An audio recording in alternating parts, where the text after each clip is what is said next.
after the Queen of the Netherlands, another abdication that you could say is nearly unprecedented.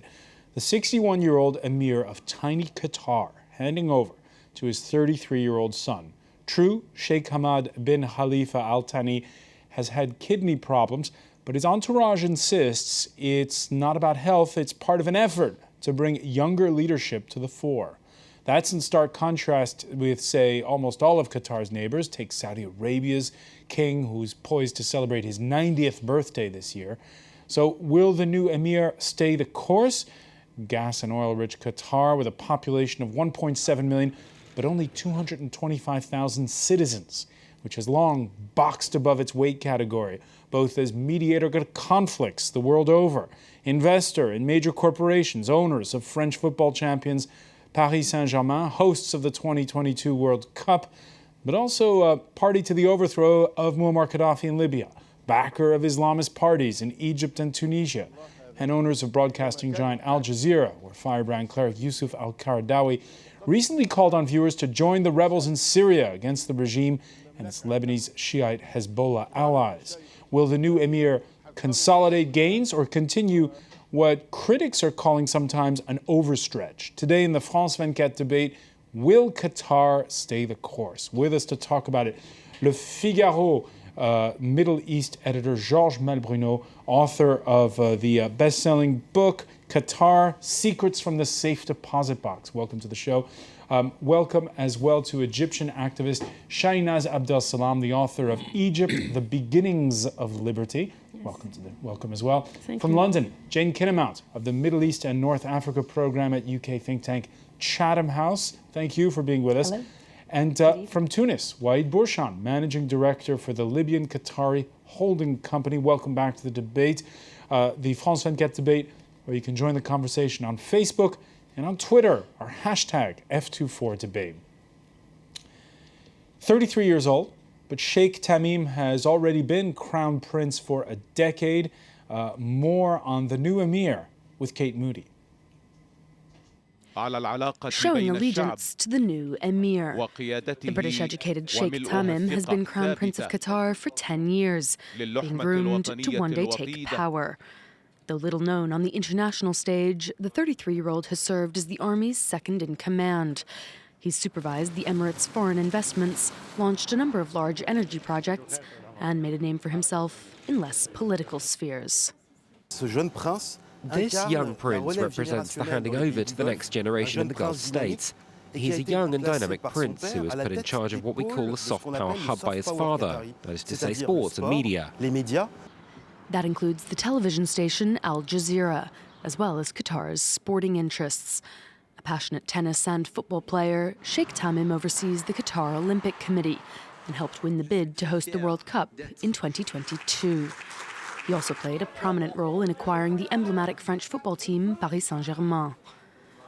Analysts say the new emir is unlikely to deviate far from his father's policies. On foreign policy, I can't see any changes to come, especially this collusion between Qatar and the Muslim Brotherhood, which are today's new powers since the overthrow of dictatorships during the Arab Spring. With the third largest reserves of natural gas in the world, Sheikh Tamim can rest assured that financial problems will not get in his way. Jane Kinnemount, Sandhurst Military Academy trained, the new emir of Qatar. What can we say about, I guess, his grooming for the post? This transition has been in the works for at least a year. So the previous emir was dropping at least hints to foreign governments and to strategic investors for quite some time. There's been a lot of preparation for this move, and where a year ago diplomats didn't necessarily know so much about Sheikh Tamim, today they're more familiar with him. But still, he's untested, he's new, and he's inheriting a very complex mix of particularly foreign policy issues to deal with. Georges Malbruno, you were predicting this transition in your book. Why is that? Yeah, because the emir, the ex-emir, didn't hide his intention to give up his power to Why? his son, because he was, first of all, he's not old. He's 61 years old, but he's quite sick. He has a very huge problem of diabetes, and he's someone who wants to, he's very clever. The emir, he is a visionary, and he took over his father. He overthrew his father 18 years ago. His father overthrew his uncle 18 years ago before. And now he knows that there is a big history of fighting, interfighting inside of the family. So he doesn't want to repeat this scenario. So he would prefer to resign while being still alive, in order to balance and the differences and the dispute which will happen. So it's the reason why he decided to step down. But I think there is another reason. His meeting with President Obama was not very good last spring in Washington, and President Obama blamed him for being too pushy in Syria, essentially. So I think it played an important role on this issue, because, as you know, Qatar has been blamed for having an exclusive backing of the Muslim Brothers in Libya, in Tunisia, and now in Syria. I think, though, there is a combination of reasons for this. Now, the U.S. has a military base in Qatar. Are you suggesting that Washington tipped the scales? No, I think that they just said to the emir, as I said previously in Libya, that they were very happy of the Qatari role during the Libyan war, but at the end, the Qataris played a part which didn't fit the U.S. interest and the French and the British interest, by helping only the Islamists in Libya. And today we see the results in Libya. So there was some complaints launched by the President Obama to the Emir of Qatar, and I think the Emir chose the right time in order to appease the situation, because we know that Prince Tamim is much more cautious. He will focus on internal situation, and perhaps he will have a less high profile for his country than his father, and especially Sheikh Ahmad bin Jassim was a very proactive foreign minister of Qatar. On Twitter, we have a comment from Nidal. Why are people so excited to see one dictator pass the throne over to another dictator? Waid Burshan, is this changing of the guard significant for you? No, I think not so much as far as we're concerned. We know that there's a transition that's coming down the line. And as far as I know, even the political presence of Qatar in Libya has been under the supervision of Sheikh Tamim. So I don't suspect that there's a lot of change politically, that is.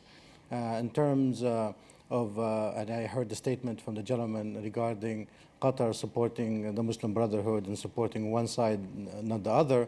I think there is a misunderstanding, and I think that's just the representatives or some people positioning Qatar supporting another side, and the other side's complaining about it. I'm not sure. I'm fairly sure that is an accurate position. Qatar plays a very positive role in Libya, played at the outset of the revolution, siding with the Libyan people, their aspiration.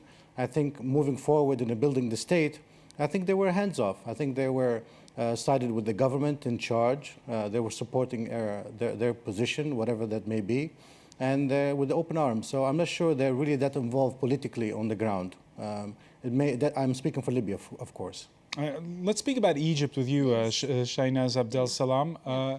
Ever since the overthrow of Hosni Mubarak, has Qatar been hands-off? I want to say that this moment, Qatar was Al Jazeera. I mean, Al Jazeera made Qatar for everyone since 2003.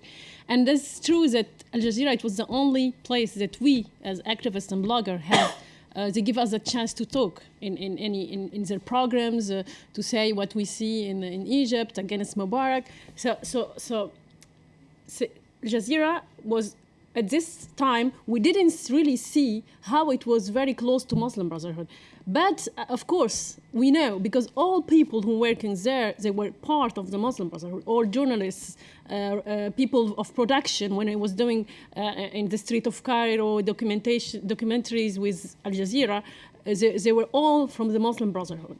But we didn't really see this as a negative thing.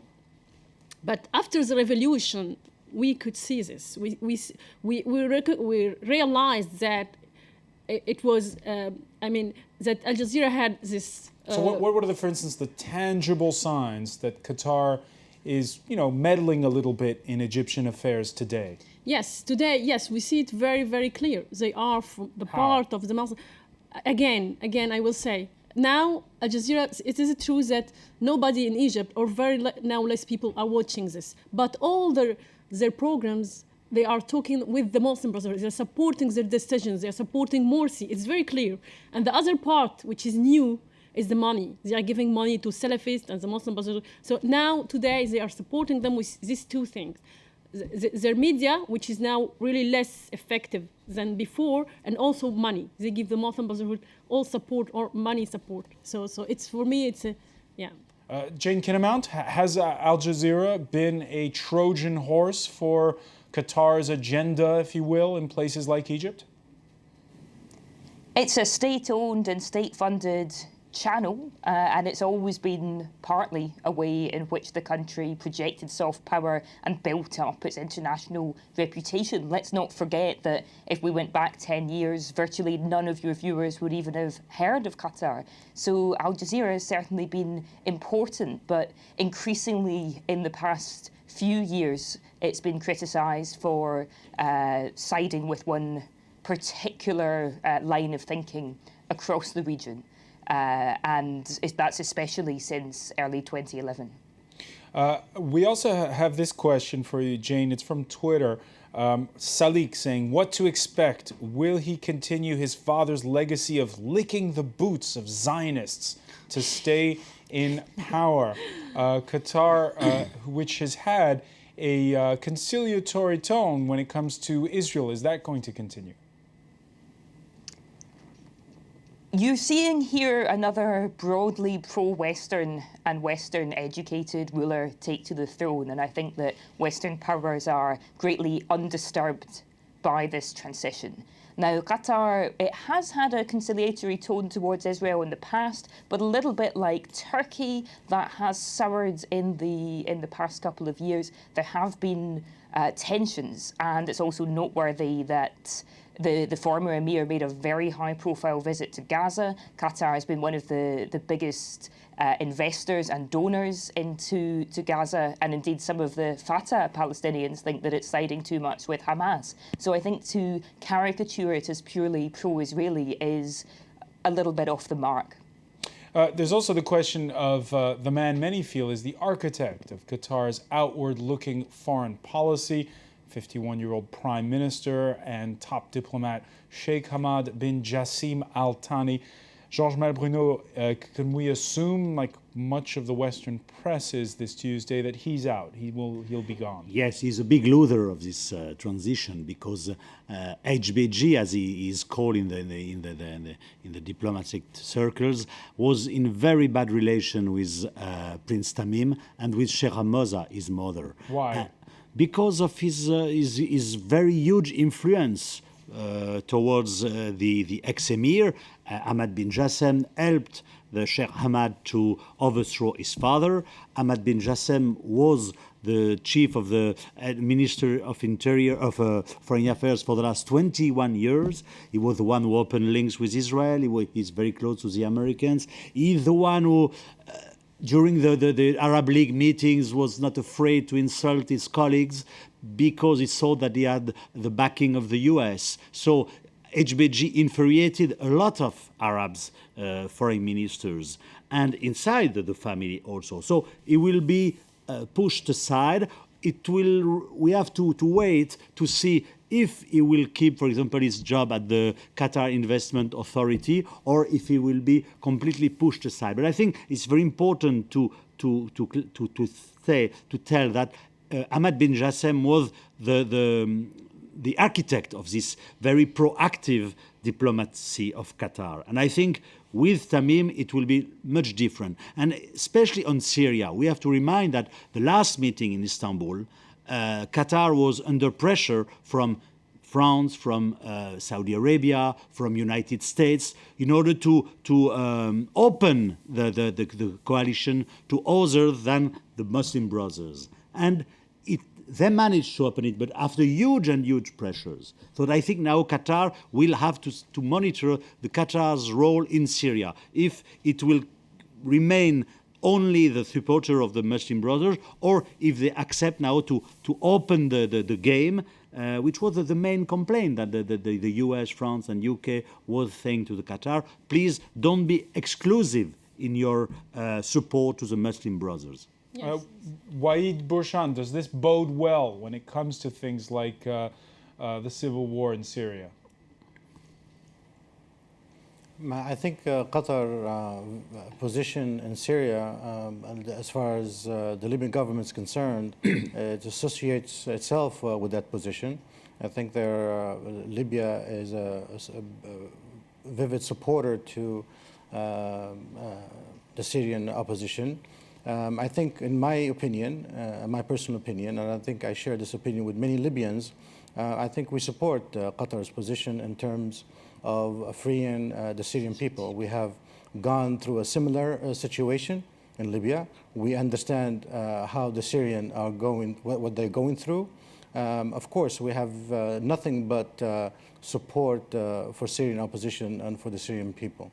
And we urge Qatar and the rest of the world and the world community to do their best to support them. Though I must say I would like to see that they learn their experience from Libya, and they do have take some serious position, meaning not just haphazardly work out the ground, a little bit more intelligence, a little bit more deliberate planning, work on the opposition's unification. And yes, we don't want to, like Libya, we have to now struggle further down the line to put the statehood together. I wish that they can have, not just taken down the regime, but also further looking to make sure the state is intact and not to be too weak in a critical area in a critical region. All right, and we have a tweet here from Anarchist74. Will Qatar allow for free and fair elections in their own country after its role in Syria and Libya to supposedly promote that? We'll talk about that issue when we come back. And we'll hear what the French president had to say about Qatar's role inside of Syria. Stay with us. This is the France 24 debate.